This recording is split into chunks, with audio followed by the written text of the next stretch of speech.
서울과학기술대학교 정보공학과입니다. 이텍토크와 같은 훌륭한 프로그램에서 강연할 기회를 주신 서울대학교 전기정보공학부에 감사의 말씀 전합니다. 제가 오늘 50분 정도의 시간 동안 이제 소개드릴 내용은 Implementation of Self-Learnable Mobile AI Accelerator Platforms for Autonomous Driving 이라는 주제입니다. 그래서 이 주제는 현재 이제 우리 연구실에서 중점적으로 수행하고 있는 연구들에 대한 개요와 대표적인 연구 성과 그리고 수행 중인 과제 내용 이런 것들을 이제 포괄적으로 담고 있는 강연입니다. 그래서 오늘의 강연은 이와 같은 5가지 이제 섹션으로 구성되어 있습니다. 그래서 첫 번째로는 이제 간단한 제 소개와 저희 이제 연구실 소개를 진행할 계획이고, 이어서 오늘 주제인 모바일 AI 엑셀러레이터의 개요, 필요성, 최근 연구 트렌드, 그 다음에 연구에 있어서 키포인트들을 인트로덕션에서 다룰 예정입니다. 그리고 이어서 이제 제가 진행했던 대표적인 연구들 몇 가지 모바일 AI 엑셀러레이터 플랫폼을 구현하는데 있어서 필요한 것들과 관련된 이제 한 5가지 정도 연구를 소개드릴 계획입니다. 그리고 거기에 이어서 이제 최근 이제 저희 연구실에서 중점적으로 수행하고 있는 연구들, 그리고 오늘의 연구 주제인 이 자율주행 인지를 위한 자가학습이 가능한 모바일 AI 가속기 플랫폼을 이제 어떻게 구현을 해야 되는지에 대한 내용을 4번째 섹션에서 다루고 발표를 마무리 짓도록 하겠습니다. 우선 자기소개입니다. 그래서 저는 공학번으로 서울대학교 전기컴퓨터공학부에 입학해서 서울대학교에 무려 13.5년 동안 있었습니다. 그래서 학사 4년, 석사 2년, 박사 4년을 마치고 박사 후 연구원 1년을 거친 후에 이제 BK 교수로 2년 반 동안 재직을 했습니다. 그리고 이제 2008년 9월에 서울과학기술대학교 전기정보공학과에 임명되어서 이제 3년 동안 이제 서울과학기술대학교에서 활발한 교육과 연구를 펼치고 있습니다. 그래서 이제 저희 연구실은 서울과학기술대학교에 있는 Intelligent Digital Systems Design Lab 지능형 디지털 시스템 설계 연구실이고, 현재 박사과정 4명, 석사과정 9명, 학부연구생 2명의 15명의 학생들이 활발한 연구를 수행하고 있습니다. 그래서 다양한 국가과제와 민간과제를 수행하면서 그 결과들로 이제 다양한 뭐 논문이나 특허를 산출해내고 있습니다. 저희 연구실의 주요 연구 분야는 인공지능 반도체의 디지털 시스템 설계입니다. 그래서 이런 인공지능 반도체의 디지털 시스템 설계를 효과적으로 하기 위해서 이제 알고리즘 레벨의 연구, 아키텍처 레벨의 연구, 메모리 레벨의 연구를 병행을 하고, 이 3가지 연구를 잘 통합해서 최적화된 인공지능, 모바일용 인공지능 이 반도체 플랫폼을 설계를 하고, 이거를 자율주행 자동차나 스마트 팩토리 같은 실용적인 어플리케이션에 접목하는 거를 목표로 하고 있습니다. 그래서 이 3가지로 이제 분야를 나눠서 다양한 연구를 수행하고 있는데, 이렇게 3가지로 이제 연구를 구성한 이유는 이제 뒤에 인트로덕션에서 다시 한번 자세히 소개드리겠습니다. 그리고 이 QR코드는 우리 연구실 홈페이지로 이어지는 QR코드이기 때문에 혹시 관심이 있으신 분들은 한번 찍어서 홈페이지도 한번 보시면 좋을 것 같습니다. 바로 이어서 이제 인트로덕션을 진행하겠습니다. 그래서 오늘 이제 주제가 인공지능 반도체, 뭐 AI 가속기 이런 거와 관련됐기 때문에 기본적으로 이제 딥뉴럴 네트워크를 한 페이지 정도 넣어놨는데, 뭐 인공지능 딥뉴럴 네트워크 이런 거는 이제 많은 분들이 여기저기 이제 강연이나 뭐 튜토리얼 이런 데서 많이 접하셨을 거기 때문에 자세하게 설명하지 않겠습니다. 그래서 뭐 딥뉴럴 네트워크가 기존에 이제 있던 머신러닝에서 이제 이런 히든 레이어를 엄청나게 쌓아서 성능을 엄청 잘 나오게 만든 거고, 이제 기본적으로 이제 인공지능이라는 게 이제 사람의 뇌를 이제 효과적으로 어떻게 기계가 모사할 수 있을까 이런 거에 관련된 거였기 때문에 그런 사람의 뇌 구조를 최대한 모사하려고 이제 많은 노력을 하고 있고, 원래 이런 인공지능이 뭐 1960년 70년대부터 컨셉은 나와 있었는데, 이런 것들이 이제 하드웨어에 소프트가 없었기 때문에 활발하게 연구가 수행되지 못하다가 2010년 초반부터 이제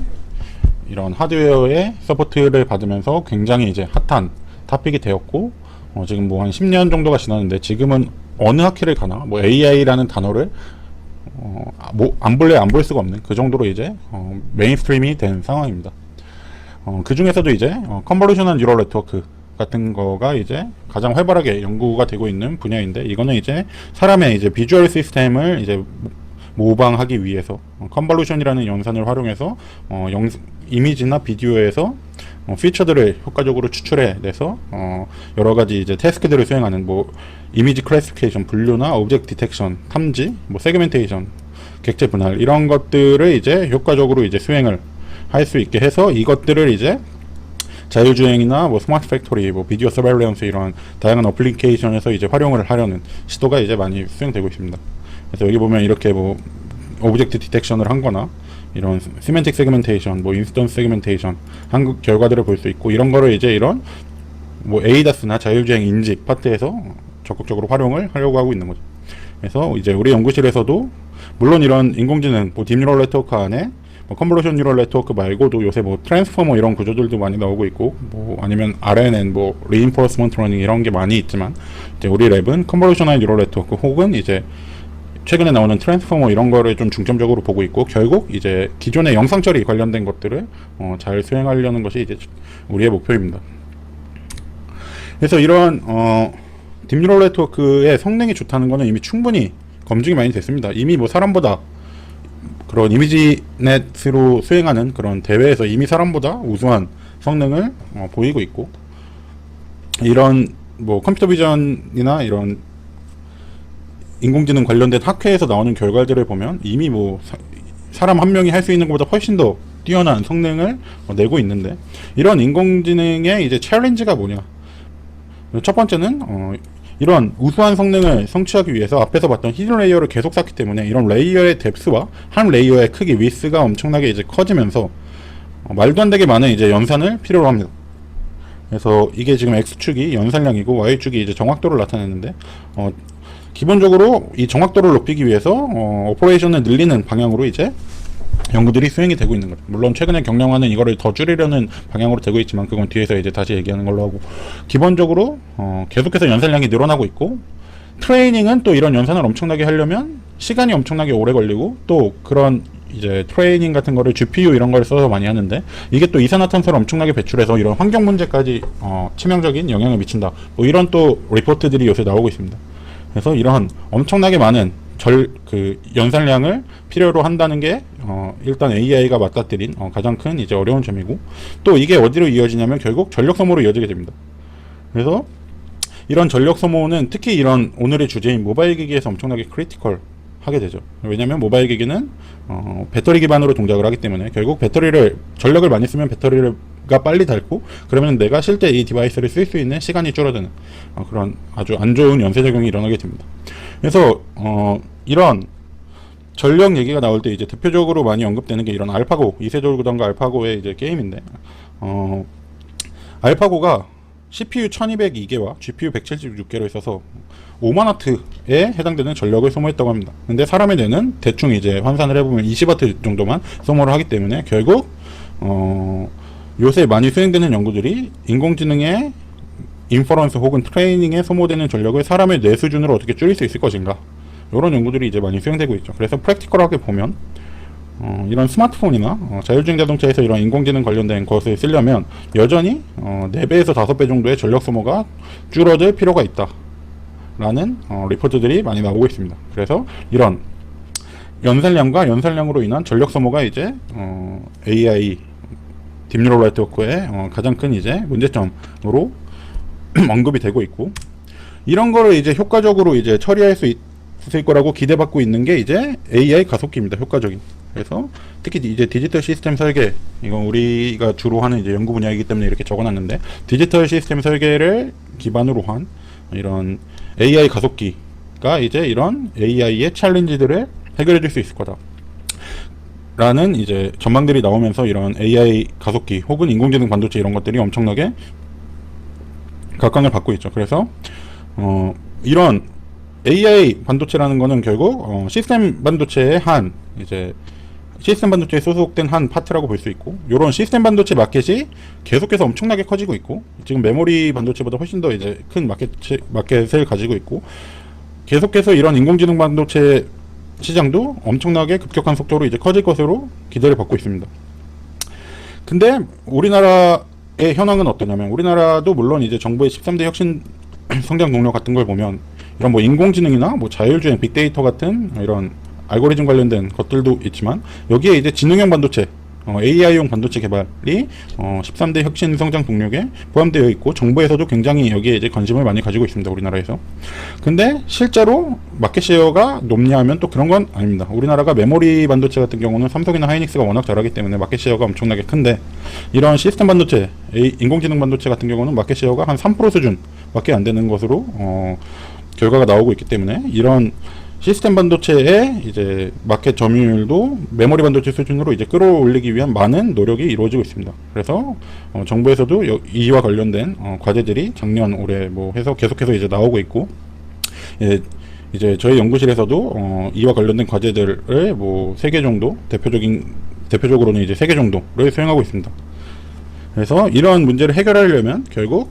기술을 개발하고 이거를 잘하는 인력을 이제 많이 양산을 해야 되기 때문에 AI 반도체, 뭐 시스템 반도체를 잘하는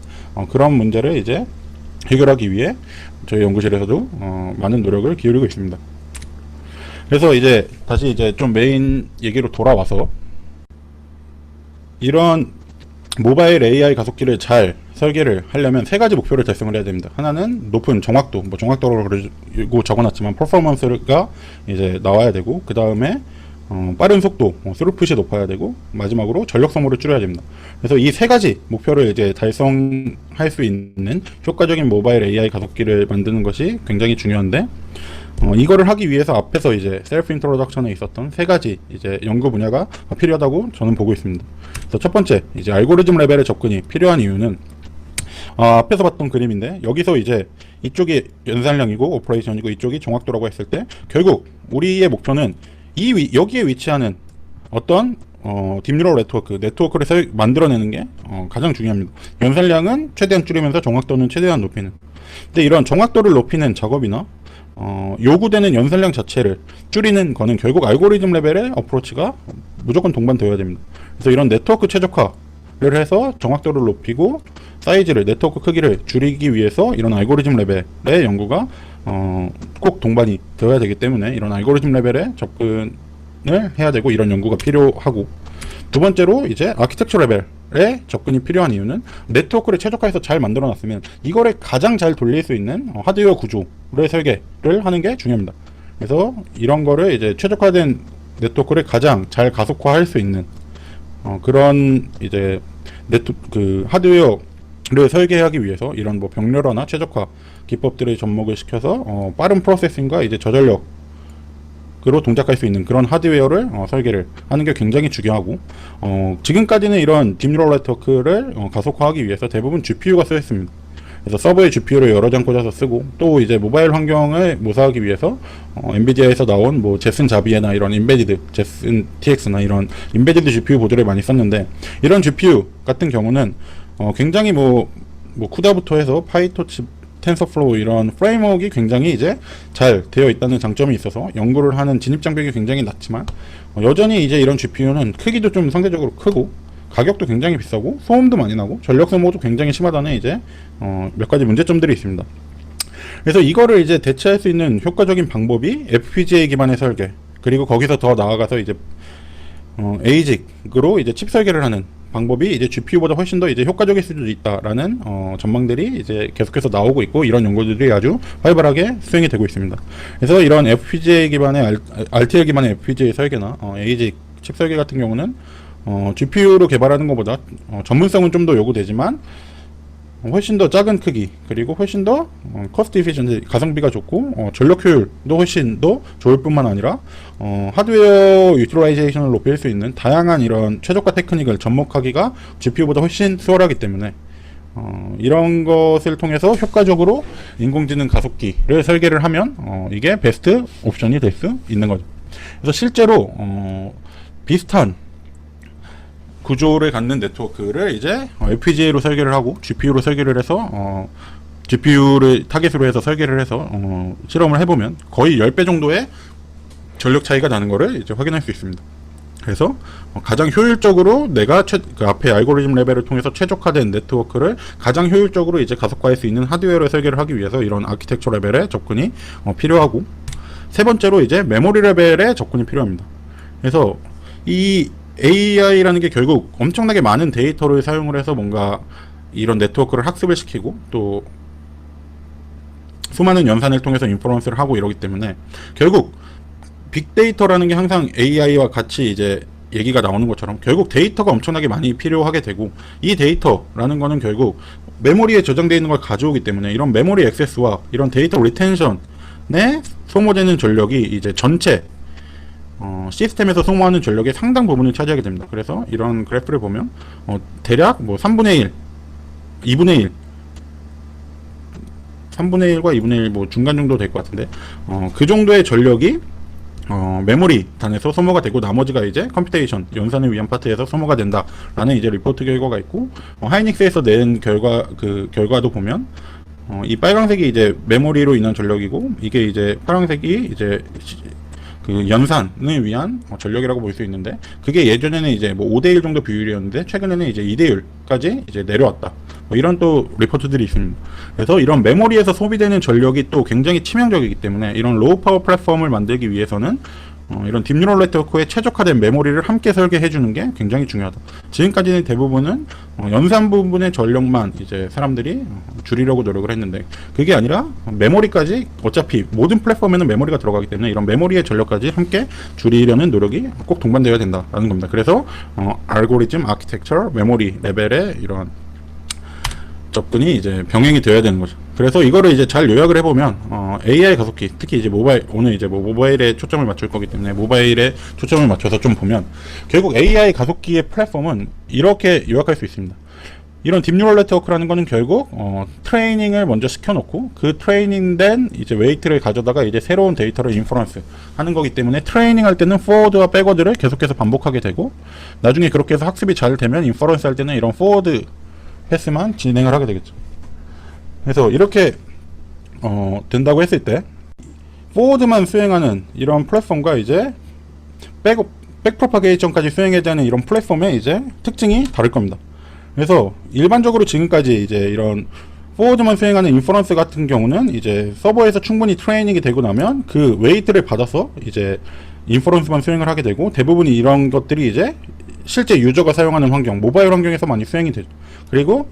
이런 트레이닝까지 해야 되는 경우는 포워드랑 백워드를 계속해서 반복해야 되기 때문에 클라우드 서버에서 많이 수행이 되고 있습니다. 그래서 이런 모바일 환경과 클라우드 환경의 각각의 특성이 이제 다르게 되는데, 이런 모바일 환경 같은 경우는 대부분 인퍼런스만 처리를 하게 되고, 보통 이제 인퍼런스만 수행하기 때문에 오늘 뒤에서 얘기할 이런 양자화 같은 거를 해서 연산을 굉장히 이제 로우 프리시전으로 처리하고, 또 프루닝 이런 테크닉을 이용을 해서 굉장히 스파스한 네트워크를 이제 사용을 하게 됩니다. 그리고 이거에 맞는 가속기도 당연히 이런 인퍼런스만 잘 수행할 수 있는 아주 어플리케이션 스페시픽한 엑셀러레이터 디자인을 선호하게 되죠. 그에 반해서 이제 이런 서버 환경 같은 경우는 뭐 인퍼런스를 여기서도 많이 하지만, 일단 트레이닝은 완전 거의 다 서버에 도미넌트한 그런 이제 오퍼레이션이 되고, 여전히 뭐 이 모바일은 아까 얘기했던 뭐 에이직 환경, 이런 FPGA 환경을 활용하려는 시도가 꽤 있는데, 이런 서버에서 트레이닝을 하는 거는 여전히 GPU를 사용하는 게 굉장히 도미넌트하고, 프리시전도 상대적으로 이런 백워드 과정을 계속 포함하기 때문에 상대적으로 이제 좀 더 높은 프리시전, 기존 뭐 플로팅 포인트 32빗이나 그에 상응하는 비트들을 사용을 해야 되고, 네트워크도 상대적으로 더 덴스하게 되고, 또 이 서버에서는 다양한 이제 어플리케이션에 해당하는 것들을 계속 트레이닝을 할 수 있어야 하기 때문에 굉장히 제너럴 퍼포스한 가속기 디자인이 선호가 됩니다. 그래서 이런 모바일과 서버 안에 약간 이런 가속기를 설계하는 환경도 굉장히 이제 차이가 있기 때문에, 물론 이 두 개를 다 잘하면 좋지만 이제 상대적으로 좀 더 진입 장벽이 낮다고 판단되는 이런 모바일 디바이스를 위한 AI 가속기 설계를 이제 우리 연구실에서는 초점을 맞춰서 지금 진행을 하고 있습니다. 그래서 이런 모바일용 AI 가속기 설계 과정이 어떻게 되냐면, 우선 이런 어떤 네트워크, 최적의 네트워크를 이제 알고리즘 레벨의 접근을 통해서 구해야 되기 때문에, 이런 성능을 향상하는 스킴이나 알고리즘 기반의 이런 로우 컴플렉시티 스킴,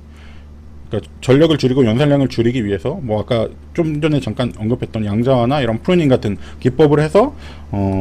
정확도와 연산량 간의 트레이드오프 상에서 가장 이제 우수한 네트워크를 구하기 위한 연구들을 해서 이제 최적화된 네트워크 구조를 이제 나오게 되면 만들어내게 되면 그거에 알맞는 이제 또 하드웨어 가속기 아키텍처 레벨의 연구를 통해서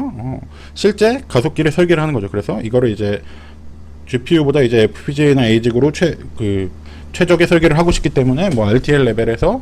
여러 가지 파이프라이닝이나 이런 병렬화 테크닉을 접목을 해서 최적의 하드웨어 구조를 설계를 해서 이런 하드웨어 가속기 파트를 이제 만들어주게 되고, 여기에 이제 추가로 아까 앞에서 필요성을 언급했던 이런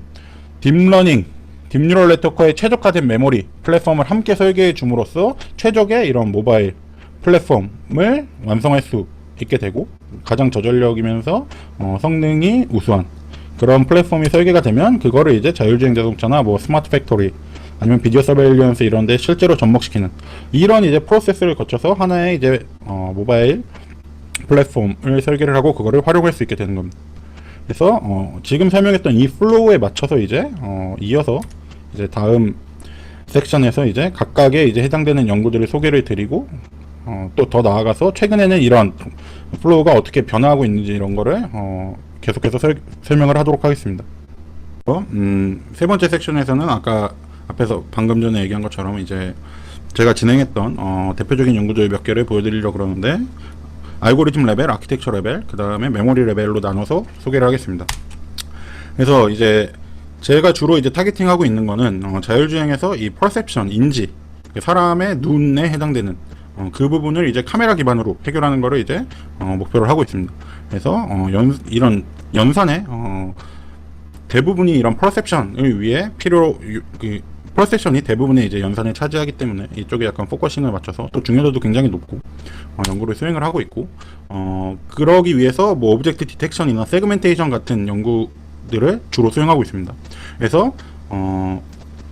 앞에서 말한 것처럼 결국 알고리즘 레벨에서는 성능을 높이고 또 경량화를 수행하는 게 굉장히 중요하기 때문에 우선 이제 성능을 높이는 연구를 많이 진행을 했는데, 그 중에 대표적으로 이제 언서터턴티라는 개념을 활용한 연구가 있습니다. 그래서 이 언서터턴티라는 거는 뭐냐면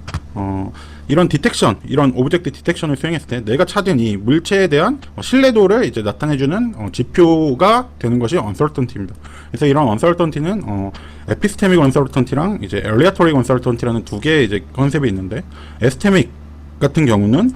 내가 학습이 얼마나 되었는지, 이 클래스,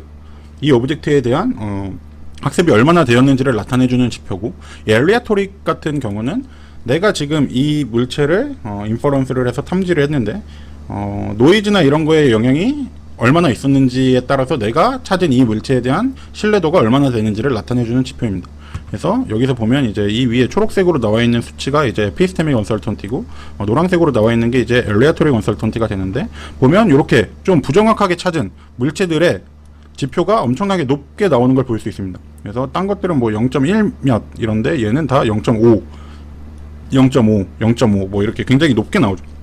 그래서 이런 언서턴티를 이제 좀 활용을 하면 좋겠다라고 해서 이거를 이제 오브젝트 디텍터에 이제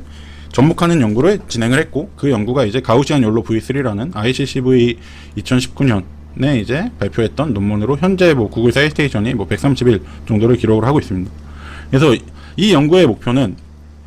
연산량의 증가가 거의 없이 디텍션 정확도를 높이겠다. 여기서 굉장히 중요한 게 이제 연산량의 증가가 거의 없이라는 건데, 이게 이제 모바일을 타겟으로 하기 때문에 막 레이어를 엄청나게 쌓아서 정확도를 높이는 게 아니고, 우리는 기존 허용되는 그런 네트워크에서 그 연산량을 거의 유지한 채 정확도만 높이고 싶다. 이게 컨셉이었습니다. 그래서 이거에 대한 이제 모티베이션이 된 게 기존의 이런 박스를 치면 이 박스에 대한 X좌표, Y좌표, 그 다음에 가로 길이 이제 그 크기가 나오는데, 이게 디터미니스틱한 값으로 나온다는 게 굉장히 신뢰도가 낮을 수 있다라는 점을 착안을 해서 이거를 저희는 이제 가우시안 모델링을 해서 이거를 가우시안 파라미터로 이제 뽑아냈습니다. 그래서 가우시안 파라미터로 뽑아냈다는 거는 각 좌표들 X값, Y값, 위스 헤이스를 이제 평균과 분산으로 추출을 하게 된 거죠. 그래서 이 평균값을 이 물체의 좌표로 사용을 하고, 이 분산값을 이 코오디네이트의 언설턴티로 사용을 하겠다. 그래서 왜냐면 이게 그 분산값이 크다는 거는 값의 편차가 굉장히 크다는 거니까 얘의 신뢰도가 굉장히 낮다고 볼 수 있는 거예요. 그래서 이런 식으로 이거를 추출할 수 있도록 로스 펑션을 이제 NLL 로스로 설계를 해가지고 트레이닝을 수행을 하고, 그 트레이닝 과정에서 이제 이 NLL 로스를 통해서 계속해서 이런 분산을 줄이는 쪽으로 학습이 되기 때문에 그것만으로도 굉장히 이제 많은 정확도를 향상할 수 있는 효과를 낼 수 있었던 거죠. 그래서 이렇게 평균 값을 좌표로 쓰고 이 분산 값을 언설턴티로 쓰는 그런 이제 아이디어를 제시를 했었고, 여기서 더 나아가서 이 언설턴티라는 값을 분산 값을 추출할 수 있기 때문에 이 분산을 실제로 박스를 치는 과정에 접목을 시켜야겠다. 그래서 이런 크리테리언이나 이런 NMS 과정에 이 언설턴티를 이용한 페널티를 부과를 했습니다. 그래서 1- 언설턴티 값을 곱해줌으로써 언설턴티가 크게 나오면 더 1- 언설턴티 값이 작아지기 때문에 이 값이 더 작아지게 될 거고, 그 크리테리언 값이나 이런 NMS의 기준 값이 언설턴티 값이 작게 나오면 1- 언설턴티가 커지니까 페널티가 거의 없게 되겠죠. 그래서 이거를 이렇게 페널티로 적용을 함으로써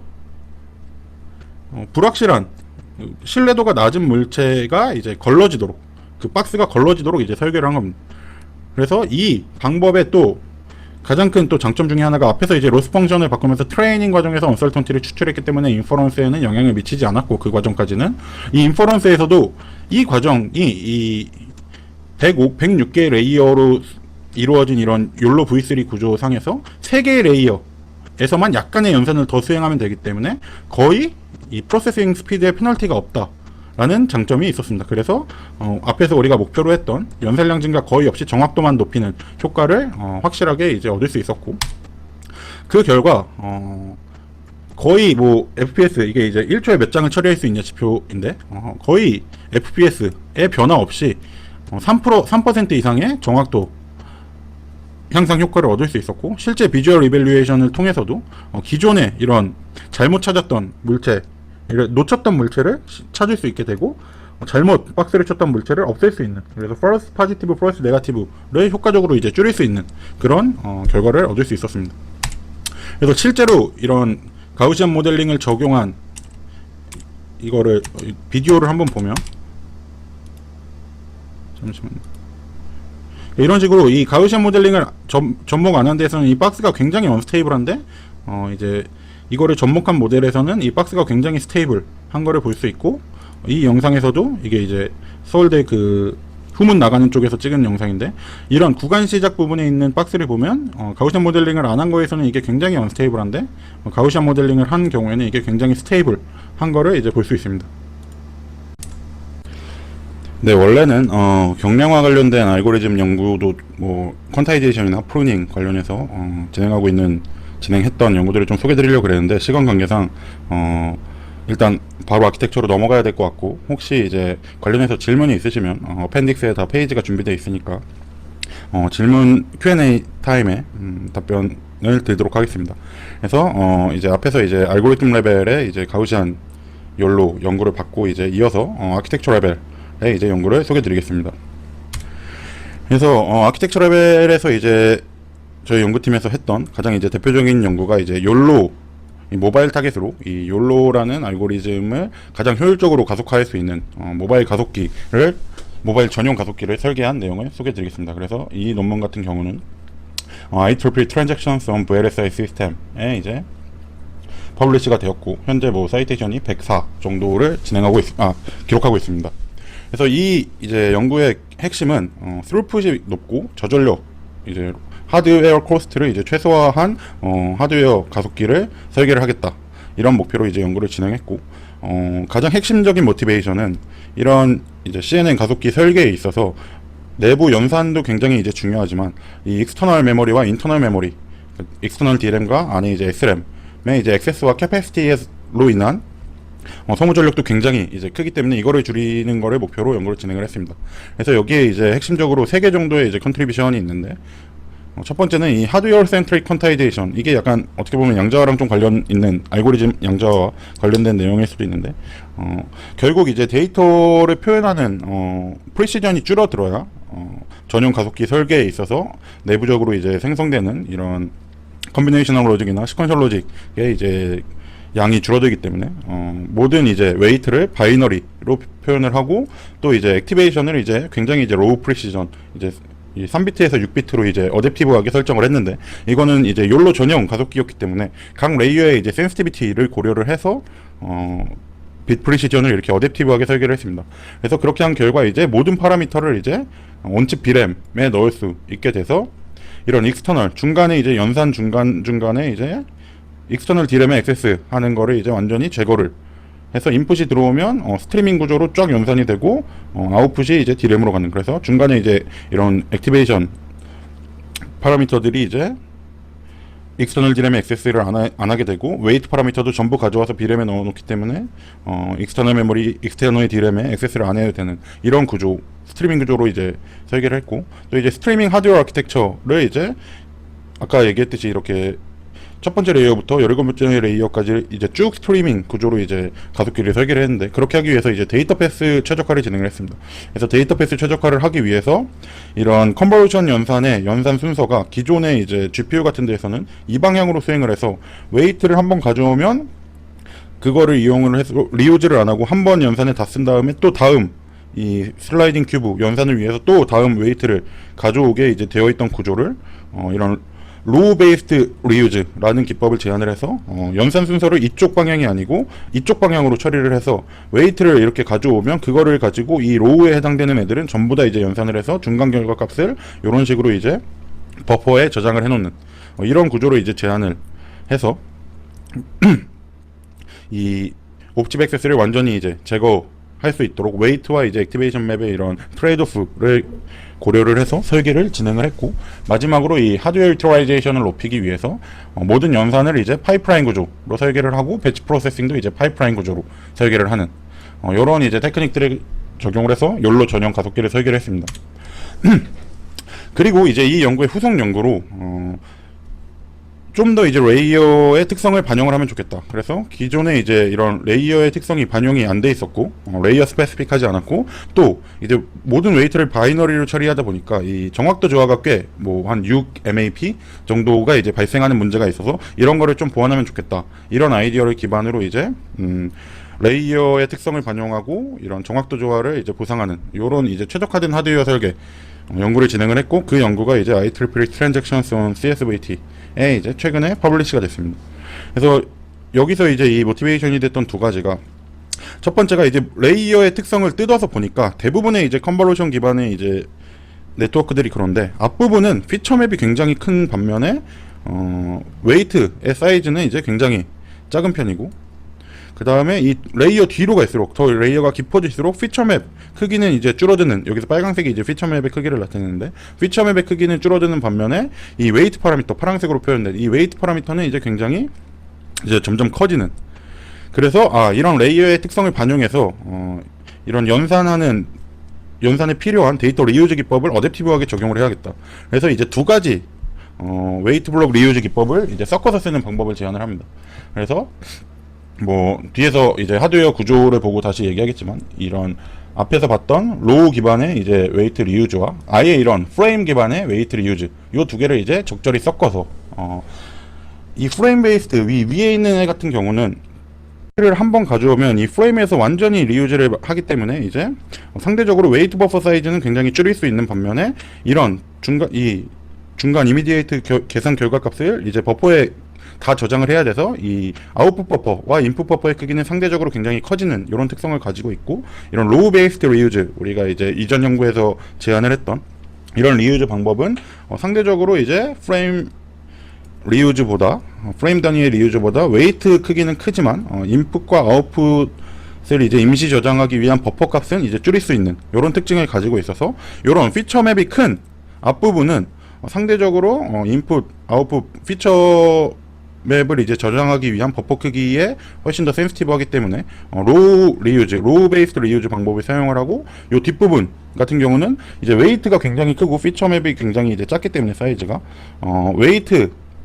버퍼 사이즈를 대폭 줄일 수 있는 이런 프레임 단위의 리유즈 기법을 적용을 하는 이런 어댑티브한 방법을 이제 제안을 했습니다. 그리고 두 번째로 이런 어큐러시 드랍을 이제 최소화하기 위해서 기존의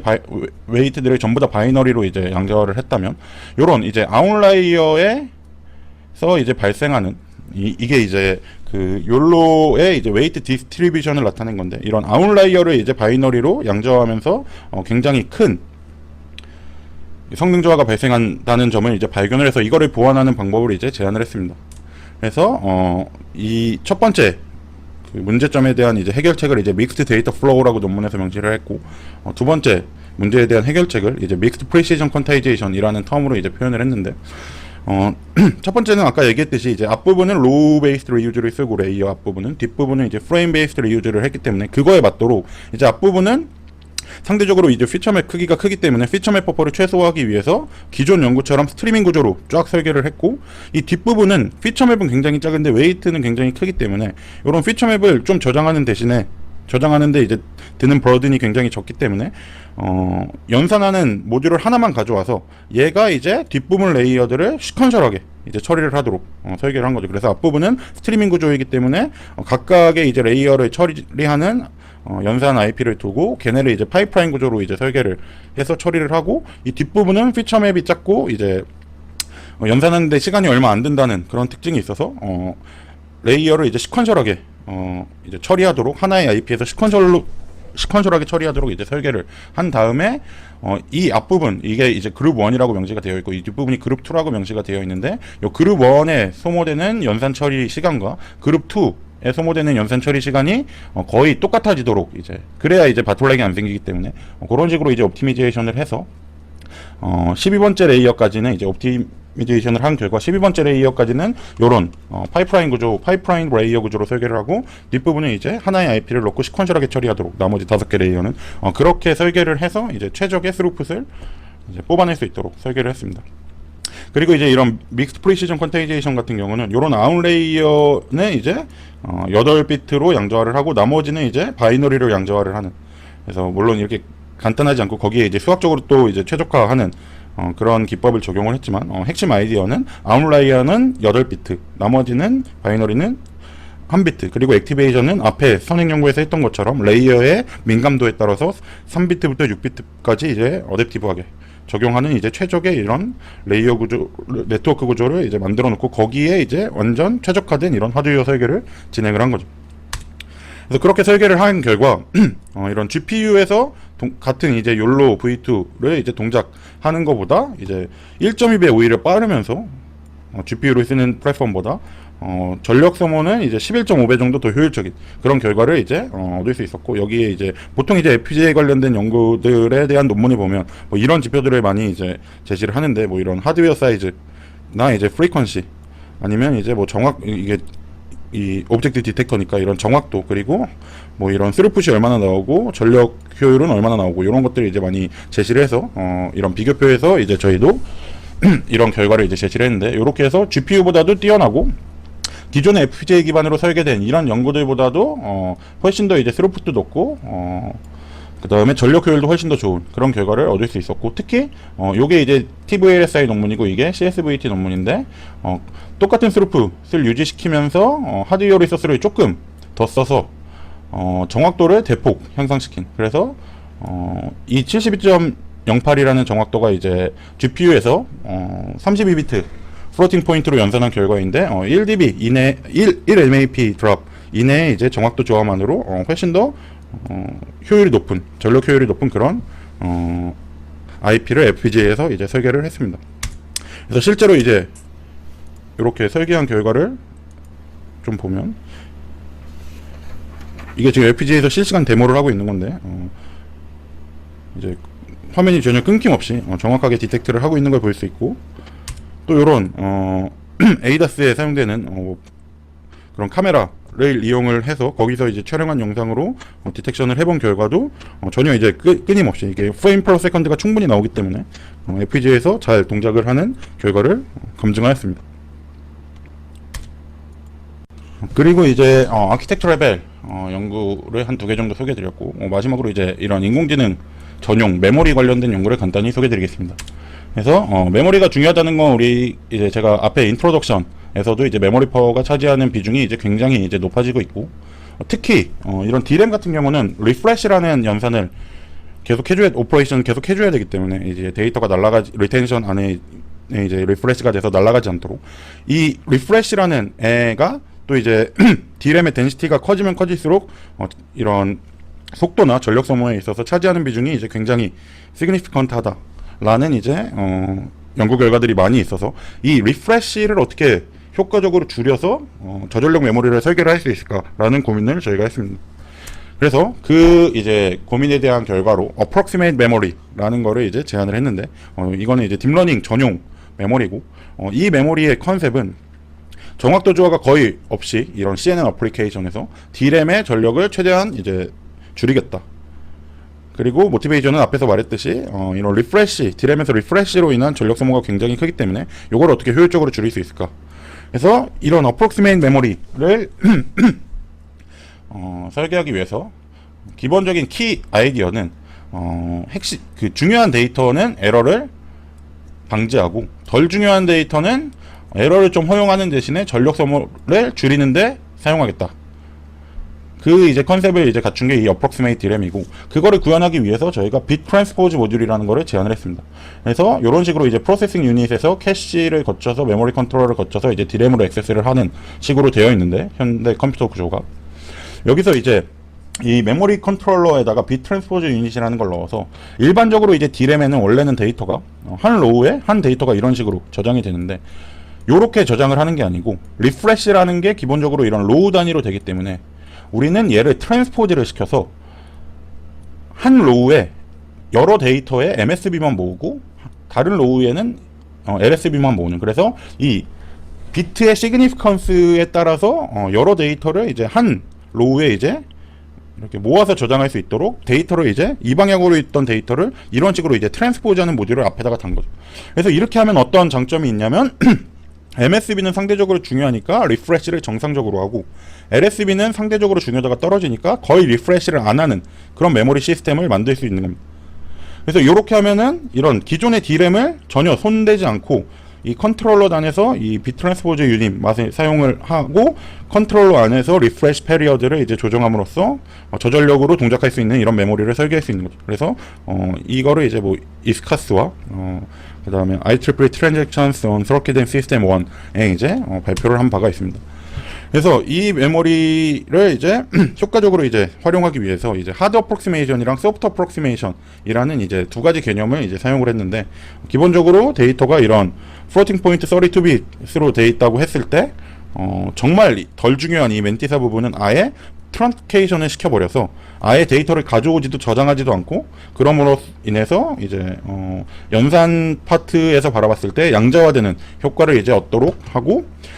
상대적으로 좀 이제 데이터가 멘티사의 좀 MSB에 가까워질수록 중요도가 이제 있기 때문에 그 부분은 데이터를 트렁케이션은 안 하지만 앞에서 설명했던 리프레시 컨트롤을 이용을 해서 약간 스토캐스틱한 컴퓨팅을 하도록 하는 거죠. 그래서 그걸 하기 위해서 이제 이런 기준을 이제 제시를 했었는데 플로팅 32비트 기준으로 기본적으로 이런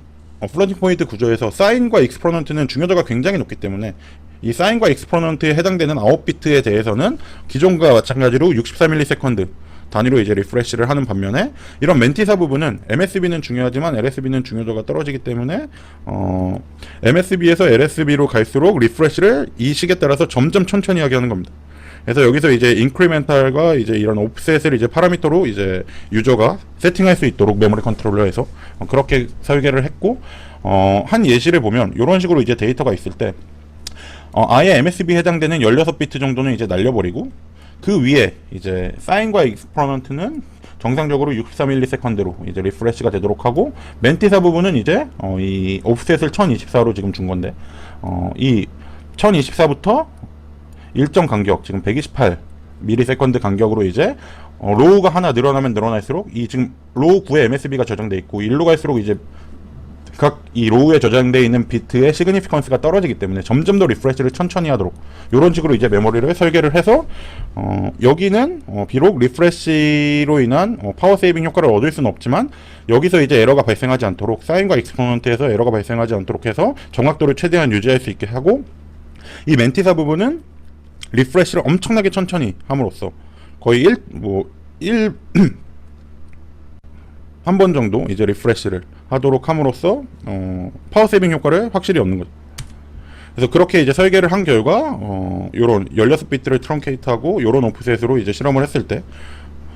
70% 정도의 리프레시 파워를 세이빙하고 전체 이제 D램의 토탈 파워로 봤을 때도 26% 정도의 에너지 세이빙 효과를 얻으면서 상대적으로 이제 높은 온도 환경을 가정하고 실험을 했을 때에도 정확도 저하가 1% 이내로 들어오는 그런 결과를 얻을 수 있었습니다. 그래서 여기서 이제 온도를 이제 높게 설정한 이유는 이 D램 같은 게 이제 온도가 높아지면 에러가 날 확률이, 비트에서 에러가 발생할 확률이 훨씬 높아지기 때문에 굉장히 이제 챌린징한 상황을 가정하고 실험을 했음에도 불구하고 1% 미만의 정확도 저하로 26% 가량의 D램 파워를 이제 세이빙할 수 있는 딥러닝 전용 메모리를 이제 설계를 한 거죠.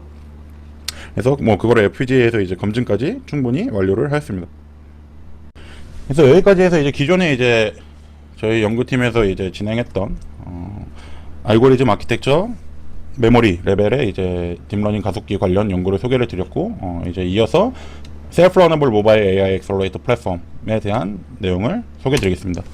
그래서 최근 이런 AI 엑셀러레이터, 모바일 AI 엑셀러레이터에서 크게 일어나고 있는 이제 변화 중에 하나가, 첫 번째는 기존에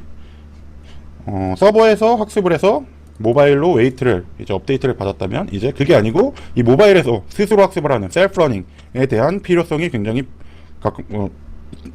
높아지고 있고, 그 다음에 기존에 이제 D램과 넘버 타임 메모리로만 이루어진 이런 메모리 하이어러키에서 요새 이제 SCM, 스토리지 클래스 메모리라는 차세대 비활성 메모리들이 많이 나오면서 이런 것들을 이런 인공지능 가속 플랫폼에서 어떻게 사용할 수 있지 않을까, 이런 또 이제 고민들이 이제 많이 나오고 있고, 마지막으로 이런 모바일 가속기를 어떻게 실제 어플리케이션에 최적화를 할 수 있을까. 그래서 이런 세 가지 이제 변화들이 일어나고 있습니다.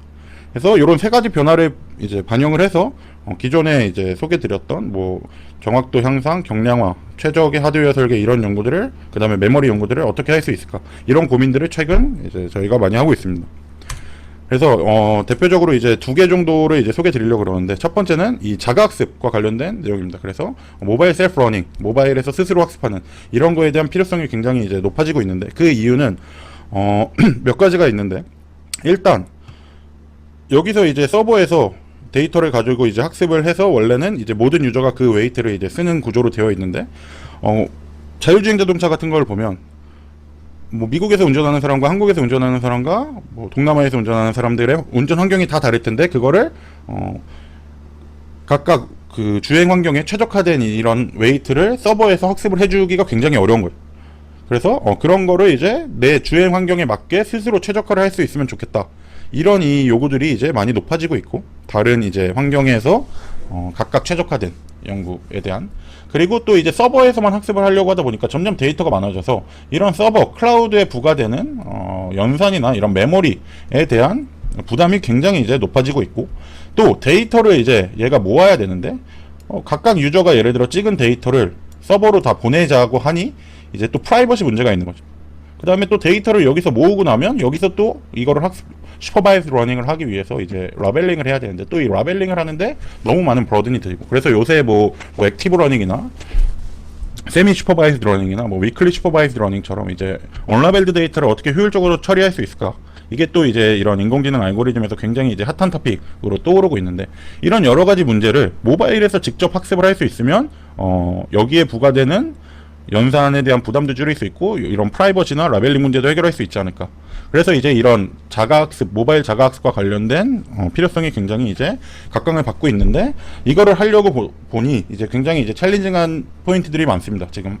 활발히 연구를 하고 있는데, 이와 관련해서. 그래서 일단은 모바일에서 인퍼런스에 대한 가속기만 설계해서 넣는 것도 어려웠는데, 이 학습을 하려면 백프로파게이션을 할 수 있어야 되니까, 이런 저전력으로 동작할 수 있는 백프로파게이션까지 되는 가속기를 일단 설계하는 게 굉장히 챌린징한 포인트가 되고, 또 이런 모바일에서 뭔가를 하려면 앞에서 얘기했듯이 경량화가 많이 돼야 되는데, 이런 또 백프로파게이션 부분은 경량화를 적용하기가 굉장히 어렵다는 또 문제가 있습니다. 또 그 이외에도 모바일에서 내가 얻을 수 있는 데이터는 라벨링이 하나도 안 되기 때문에 라벨링 안 된 데이터를 어떻게 효율적으로 처리할 수 있을까 라던가, 아니면 또 내가 모바일에서 데이터를 취득을 했는데 내가 현재 가지고 있는 웨이트는 이 서버에서 엄청나게 많은 학습을 해서 주어진 웨이트인데, 이 웨이트를 얻기 위해서 사용했던 기존에 학습에 사용했던 데이터를 내가 액세스를 할 수 없기 때문에 나는 웨이트만 가지고 있는 상황에서 새로운 데이터를 이제 추가로 학습을 해야 되는, 그래서 이 추가되는 데이터들만 또 학습하는, 이런 게 굉장히 이제 챌린징한 포인트가 되고 있습니다. 그래서 이거에 대한 이제 솔루션으로 이제 저희가 제시하고 있는 게 인퍼런스 된 결과를 쓰자. 왜냐면 서버에서 기본적으로 처음에 프리트레인드 웨이트가 주어질 테니까 그거를 일단 인퍼런스 엑셀러레이터를 통해서 일단은 인퍼런스를 하고, 인퍼런스 된 결과는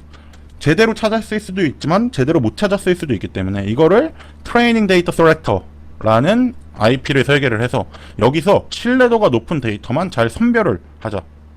그래서 이 선별 과정에 이제 저희는 이 앞에서 가우시안 욜로를 할 때 소개를 했던 uncertainty, 데이터의 신뢰도 파라미터를 이용을 해서 우수한 데이터를 잘 선별을 해서 신뢰도가 높은 애들만 메모리에 저장을 하고, 어느 정도 데이터가 쌓이면 그거를 이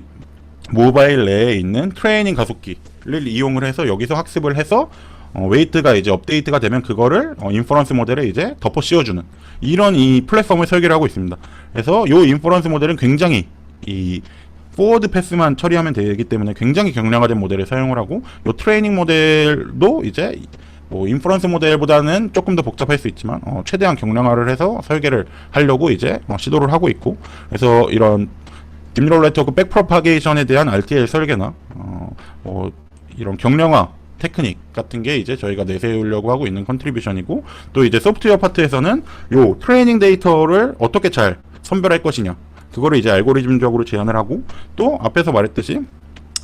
필요한 데이터가 잘 선별이 됐을 때 걔를 가지고 이제 어떻게 효율적으로 이제 기존의 웨이트에 이제 얹혀서 추가적인 학습을 효과적으로 할 것이냐. 특히 이제 모바일에서 학습을 할 때에는 요 트레이닝으로 인해서 소모되는 전력을 줄이는 게 굉장히 중요하기 때문에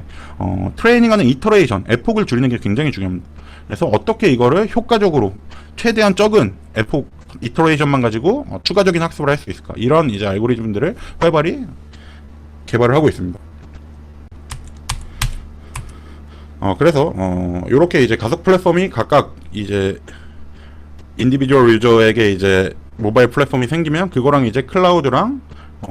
약간 분산 학습이나 요새 뭐 페더레이티드 러닝 요런 이제 컨셉들도 많이 나오고 있는데, 어디까지 클라우드에서 처리를 해주고 또 어디는 이제 모바일에서 스스로 처리를 할 것인가, 이런 것도 이제 각각의 이제 가속 플랫폼에서 데이터를 어떻게 분산시켜서 처리를 하고, 이런 연구도 굉장히 요새 활발히 이루어지고 있기 때문에 저희도 이런 것도 이제 관심 있게 지금 보고 있고, 일단은 이 플랫폼, 모바일 플랫폼을 완벽하게 먼저 구축하는 게 우선이라고 생각을 해서 그 부분에 좀 더 많은 노력을 기울이고 있습니다. 그래서 이거는 아직 이 연구가 진행 중이기 때문에 뭐 논문이 퍼블리시되고 이런 게 없어서 구체적인 이 테크닉을 소개드리기는 좀 어렵지만 대충 가능성을 본 거에 대한 결과만 좀 추가를 했습니다. 그래서 예를 들어서 이런 자가학습을 할 때 기존 베이스라인에서 추가적인 이제 인퍼런스 결과를 활용을 잘 하면 성능을 더 높일 수 있다. 그래서 이 BDD라는 게 이제 보통 자율주행에서 많이 쓰는 제너럴한 데이터셋이고, 이 해커턴이라는 게 이제 국내 환경에서 이제 제가 과제를 수행하면서 만들었던 데이터셋인데, 요런 BDD로 학습된 상태에서 요런 국내 환경에 맞는 데이터를 인퍼런스에서 잘 이제 추가 학습을 진행을 하면 MAP를 한 1.5 정도 높일 수 있는 그런 결과를 이제 확인을 해서 가능성을 충분히 보았고, 특히 이 필터링을 어떻게 하냐에 따라서 결과 상승폭이 굉장히 달라지기 때문에 이 필터링을 잘 하는 알고리즘을 잘 제안을 하겠다라는 목표를 가지고 지금 연구를 진행을 하고 있고, 요거는 이제 추가적인 학습, 기존에 이제 내가 제너럴한 데이터셋으로 이제 학습이 되어 있을 때 추가적인 데이터만 가지고 학습을 더 하면, 이제 원래는 기존 이제 이게 인공지능과 이제 사람 뇌의 가장 큰 차이점 중에 하나인데, 이제 사람 뇌 같은 경우는 내가 새로운 거를 배웠다고 기존 거를 이제 까먹진 않는데, 이 현재에 이제 개발되어 있는 인공지능 모델들은 내가 새로운 데이터를 학습하면 그 전에 이제 학습했던 이 웨이트들이 조금씩 이제 변화를 겪으면서 기존에 하던 거를 잘 못하게 되는, 이 catastrophic forgetting이라고 보통 부르는데, 요런 또 문제점이 있습니다. 그래서 요런 거를 이제 잘 방지를 하기 위한 또 아이디어를 계속해서 개발을 하고 있고, 그것도 충분히 이제 가능성이 있겠다라는 거를 이제 확인한 단계에 있습니다. 그래서 이런 것들을 잘 개발을 해서 효과적인 모바일 자가학습을 가능하게 하는 게 이제 굉장히 큰 목표고, 시간이 많이 지나서 이 부분은 좀 이제 빨리 진행을 하겠습니다. 그래서 앞부분까지 이제 이런 자가학습 플랫폼, 모바일 자가학습 플랫폼에 대한 얘기를 드렸고, 이거는 앞에서 얘기했던 큰 또 최근의 변화 중에 스토리지 클래스 메모리라는, 기존의 이런 D램과 이런 SSD 사이에, 넘버 타입 메모리 사이에 이제 뭐 P램이나 르램, 뭐 STT-MRAM 같은 차세대 비발성 메모리가 D램보다 조금 느리지만 비발성이고 캐패시티도 훨씬 이제 늘릴 수 있고, 덴시티도 훨씬 늘릴 수 있는 그런 이제 메모리들이 이제 많이 개발이 되고 있어서 D램과 이런 기존 낸드 플래시의 이제 갭 필러 역할을 할 걸로 이제 기대를 받고 있는데, 요런 이제 메모리, 이제 저희가 개발하고 있는 거는 페이스 체인지 메모리라고 해서 이제 P램을 중점적으로 이제 연구를 하고 있는데, 요런 P램을 이제 어떻게 효과적으로 딥러닝에 사용을 할 수 있을까, 이런 거를 이제 또 보고 있습니다. 그래서 이 P램을 딥러닝에 활용을 해서 저전력 메모리 플랫폼을 만들겠다, 이런 목표를 가지고 연구를 진행을 하고 있고, 이런 식으로 이제 기존의 이제 D램에 추가로 이 P램을 넣어서 딥러닝을 돌릴 때 이 P램을 활용하겠다. 그래서 이것도 앞에서 봤던 어프록시메이트 D램과 마찬가지로 이 컨트롤러단에서 이제 P램을 효과적으로 이제 사용하는 방법에 대한 솔루션을 만들고 있기 때문에 이런 메모리 소자적인 특성을 전혀 변경할 필요가 없다라는 이제 특성을 가지고 있는 그런 연구를 진행을 하고 있고, 이 P램을 이용해서 저전력 메모리 플랫폼을, 딥러닝용 저전력 메모리 플랫폼을 구현할 수 있을 거라고 생각하는 이유가 몇 가지가 있는데, 요런 페이스 체인지 메모리는 이 아이들 상태에서 파워가 D램보다 100배 이상 적습니다. 아이들이라는 건 이제 리드나 라이트가 일어나지 않는, 메모리가 대기하고 있는 그 상황에서 소모 전력이 굉장히 D램보다 현저히 낮고, 또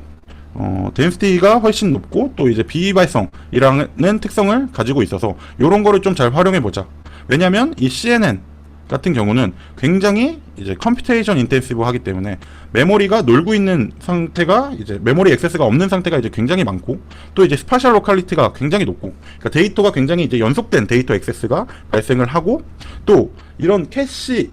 이 스파셜 로컬리티가 높기 때문에 데이터를 예측하기가 쉬워서 대부분이 이제 캐시에서 처리가 가능합니다. 그러니까 메인 메모리까지 액세스가 일어나지 않고 캐시선에서 대부분의 이제 캐시 hit이 발생하면서 메모리에 대한 액세스가 없기 때문에 그만큼 메모리가 아이들 상태로 있을 가능성이 높지 않을까. 또 이런 인퍼런스 같은 경우에는 이 라이트 오퍼레이션보다 리드 오퍼레이션이 압도적으로 많을 거기 때문에 CNN 과정에서, 그러니까 라이트는 사실 뭐 액티베이션을 중간에 좀 쓴다거나 이런 경우를 빼고는 처음에 웨이트를 넘버 타입 메모리에서 가져와서 D램에 업로드를 한번 하고 나면 거의 이제 웨이트 관련해서는 라이트가 일어날 일이 거의 없는 거죠. 그렇기 때문에 굉장히 이제 리드가 집중적으로 일어날 거다.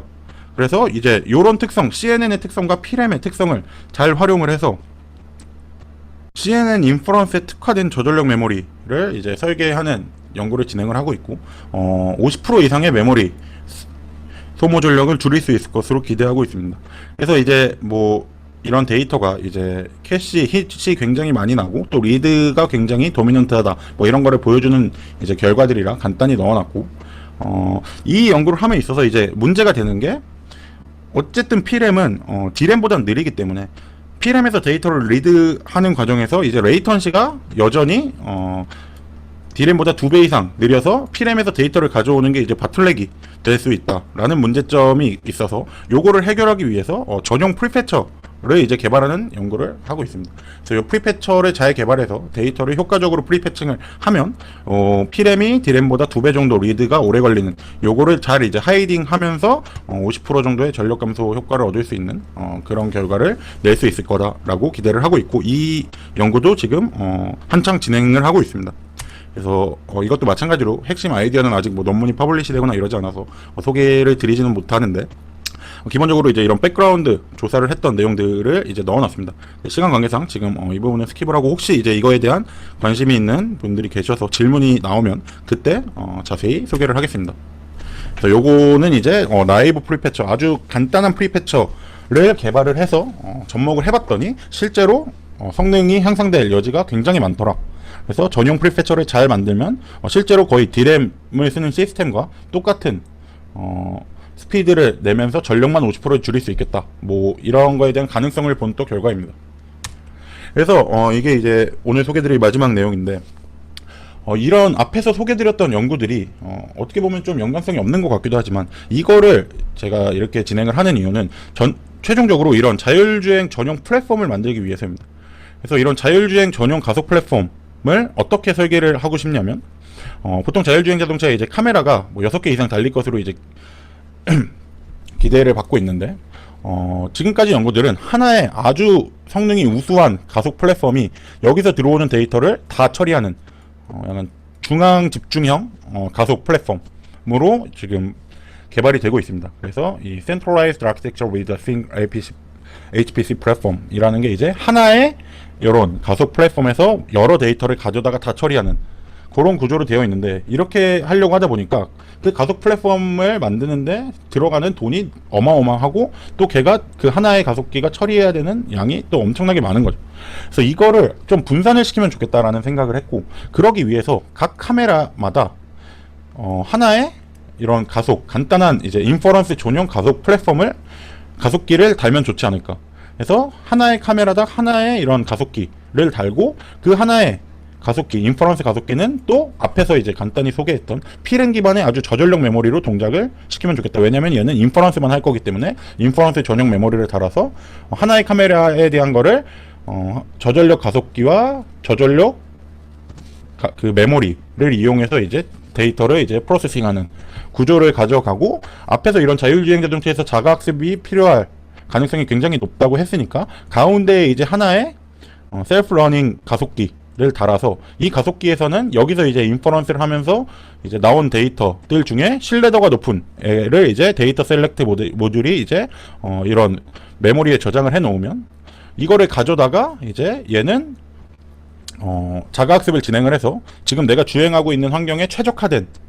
웨이트를 얻어내고 그 업데이트된 웨이트를 다시 이런 여러 개의 이런 인퍼런스 가속기들에게 이제 뿌려주는 이런 식의 이제 구조를 생각을 하고 있습니다. 또 이제 이런 또 셀프 러닝 엑셀러레이터 같은 경우는 이제 트레이닝을 해야 되기 때문에 리드와 라이트의 비중이 거의 똑같아지는 그런 상황이 있어서 이제 라이트가 많은 경우에는 이 P램으로 된 저전력 메모리를 쓸 수 없으니까 요 트레이닝용 메모리는 또 이제 우리가 개발을 했던 어프록시메이트 D램을 이용을 해서 설계를 하면 좋지 않을까. 그래서 앞에서 만들었던 이런 욜로 전용 인퍼런스 전용 가속기 같은 거를 이용을 해서 이런 인퍼런스 가속 IP를 대체를 하고, 또 어프록시메이트 D램 연구에서 사용했던 메모리를 가져다가 셀프 러닝용 메모리로 이제 사용을 하고, 또 현재 개발 중인 이런 자가학습 가속기나 P램 기반의 저전력 메모리를 이용을 해서 이런 각각 필요한 부분을 채워주면 최종적으로 이런 하나의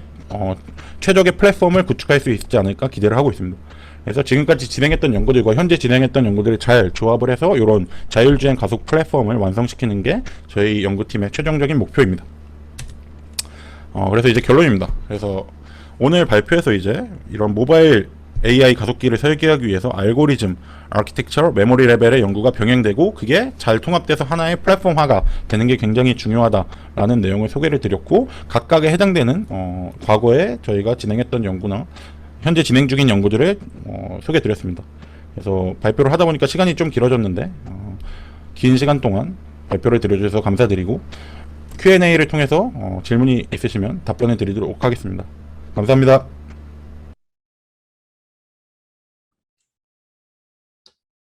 네, 발표는 여기까지고 뭐 최혜석 교수님 코멘트 있으시죠? 네. 질문 있으시면 질문해 주시기 바라겠습니다.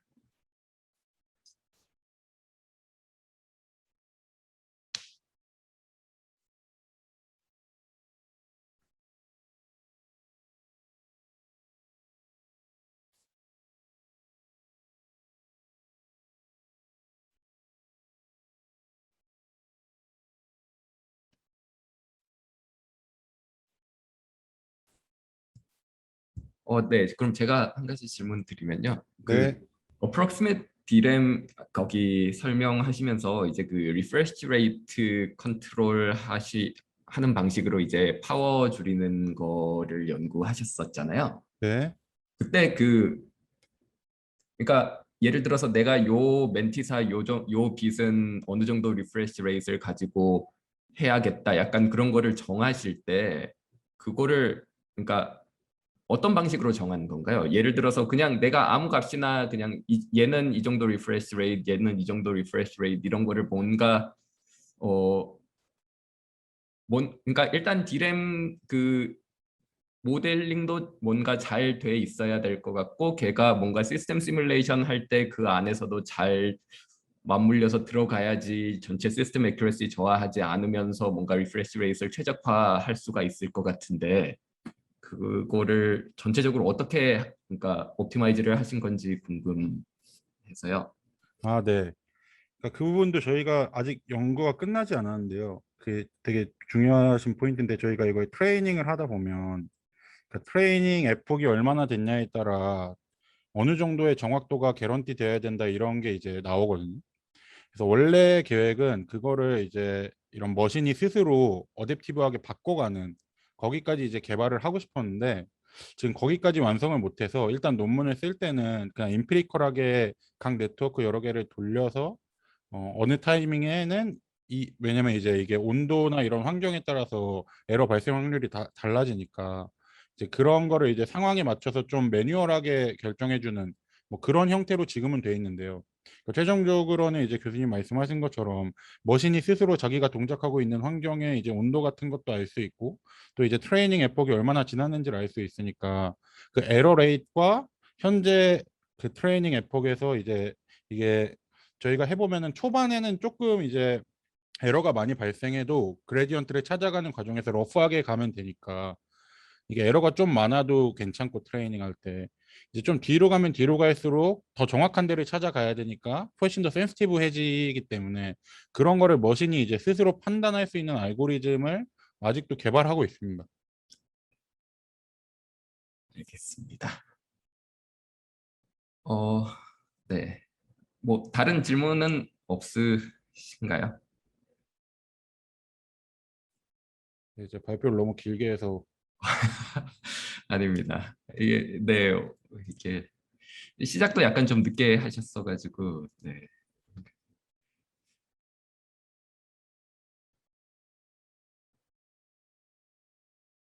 네 그러면은 네 별다른 질문 없으시면 네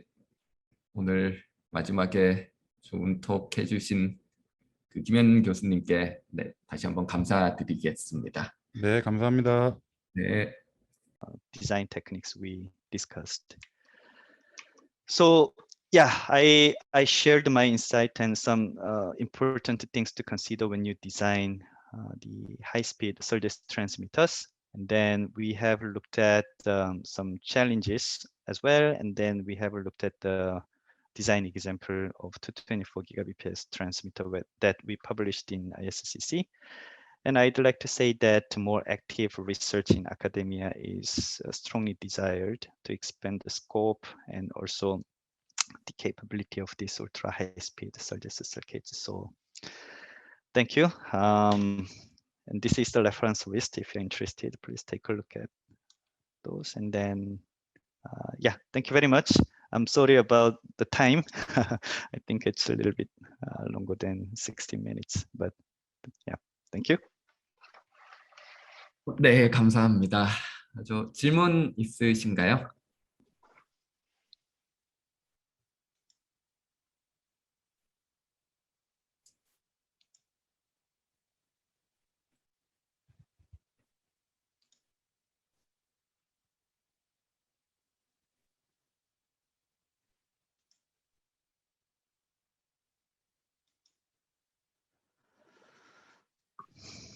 네, 별다른 질문은 없는데, 제가 한 가지만 질문 드리면,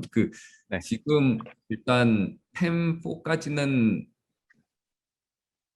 사람들이 계속 사용을 하고, 이제 스탠다드에서 계속 적용을 하고 있는데, 이거 데이터 레이트는 네. 계속 올라가게 될 거잖아요. 어쨌든. 그러면은 그 다음으로 네. 팸8 뭐 이런 것들도 그 연구를 하고 계시는 건가요? 네, 그거는 이제 보통은 이런 플랫폼이나 이런 채널 전체 링크를 이제 보시는 분들은 인더스트리에서도 그렇고 모듈레이션 스킴을 따로 보시는 분들도 있고요. 이제 보통은 이런 컴포넌트들을 설계할 때 그중에 이제 서킷도 있지만 실리콘도 있지만 아까 보셨다시피 커넥터, 그다음에 우리가 제일 쉽게 접하는 이제 PCB 보드, 이런 것들의 인서션 로스나 이런 것들이 얼만큼 우리가 데이터 레이스를 더 뻗쳐낼 수 있는가에 따라 가지고 요걸 디자인하는 분들도 여기까지는 우리가 펜4를 서포트할 수 있겠다. 여기서부터는 밴드위스가 좀 줄어들었으면, 아니면 이제 모듈레이션 스킴을 오더를 높여가지고 밴드위스의 버든을 좀 줄였으면 좋겠다. 이런 식의 이제 디스커션은 스탠다드에서 이제 많이 하죠. 그래가지고 여러 컴퍼니들이 모여서 그런 컨소시엄이 이제 형성이 돼 있거든요. 그런 데서 이제 어떤 회사에서는 우리는 PAM6를 드라이브 하도록 좀 추천한다. 아니면 어떤 회사에서는 이제 우리는 그거보다는 뭐 PAM5로 계속 드라이브하고 밴드위스를 2배를 늘리는 게 좋겠다. 여러 디베이트가 있어요. 지금 현재로서는 정해진 건 없고 넥스트 제너레이션에서는 아직 디베이트 중에 있죠. 예. 네. 사실 네. 거기 이제 마지막에 말씀하셨을 때 그 아카데미아에서도 여기 이제 울트라 하이스피드 바이오 관련돼서 연구를 하는 방향 하면 이제 좋겠다는 거 말씀을 하시긴 하셨는데, 사실 학교에서는 이게 할 수 없는 약간 제약사항이 너무 많은 것 같아가지고, 이게 테크놀로지도 그렇고. 그러니까 이제 제가 생각했을 때는 카메라가 돌아갔네요. 죄송합니다. 제가 생각했을 때 이제 학교에서는 접하기가 힘든 게, 보통 이렇게 하이스피드 서킷을 구현하려면 이제 최신의 테크놀로지를 써야 되는 게 이제 좀 어떻게 보면 자명한 사실인데, 학교에서는 펀드 사정도 있고 보통 많은 회사들에서 이제 먼저 많이 잘 하고 있으니까 컴피티션도 세고 그렇잖아요. 그렇지만 이게 재밌는 사실이, 저도 이쪽 썰데스에서 일을 이제 많이 했지만 썰데스를 잘하는 학생들이 굉장히 많이 귀한 것 같아요. 이런 하이스피드 서킷을 잘 디자인하는 사람들을 의외로 인더스트리에서 찾기를 되게 어려워해요. 그 얘기는 기회가 되게 많다는 거고, 그러니까 되게 빠른 스피드의 서킷을 만드는 게 다는 아니거든요. 우리가 이제 되게 머추어한 테크놀로지를 써서 뭐 지금 제일 빠른 트랜스미터보다 속도는 4분의 1밖에 안 나오지만 파워를 노멀라이즈 했을 때 파워가 훨씬 더 적게 나오는 어떤 아키텍처를 구현할 수 있다. 어떤 토폴로지를 가지고 훨씬 더 파워 에피션트하고 로버스트하게 디자인할 수 있다. 근데 그런 아이디어 자체가 되게 중요한 것 같아요. 그래서 어떻게 보면은 좀 더 아키텍처의 이노베이션은 이제 회사나 이런 데서도 뭐 열심히 이제 하고 있기는 하지만 학교나 이런 아카데미아에서 더 많이 드라이브를 해주는 게, 그러면서 이제 인더스트리하고도 같이 의견 공유도 많이 하고 코워크도 많이 하고 그런 면에서 이제 서로 같이 발전을 하지 않나, 그런 것 같아요. 그래서 보면은 단순히 데이터 레이트 스피드만 빨리 하는 것도 중요하지만 같은 더 낮은 데이터 레이트에서 얼마나 더 파워를 줄일 수 있느냐도 굉장히 이제 중요한 리서치 토픽 중에 하나거든요. 또 하나는 뭐 아까 제가 발표 중에 말씀드린 것도 있겠지만 클락을 어떻게 잘 캘리브레이션을 하느냐, 이런 거는 사실 데이터 레이트하고는 크게 상관이 없거든요. 그러니까 얼마나 더 로버스트하고 얼마나 더 그 여러 가지 이제 실리콘에서 오는 여러 가지 넌 아이디얼리티들이 많은데, 그런 것들에 별 상관없이 굉장히 심플하면서도 단순하면서도 굉장히 릴라이어블하게 그런 클락의 에러 같은 것들을 잘 디텍션하고 캘리브레이션 할 수 있는, 이런 거는 데이터 레이트하고는 전혀 상관없는 거죠. 그러니까 아카데미아에서 굉장히 많이 잘 할 수 있는 분야고. 네. 네. 답변 감사드립니다. 네, 그럼 별다른 질문 없으면 오전 세션은 이걸로 끝내도록 하겠고요. 그리고 오후 세션은 1시에 시작하니까 다시 많은 참여 부탁드리겠습니다. 그리고 발표해 주신 김지원 박사님께도 다시 한번 감사드리고요. 네, 감사합니다. 아.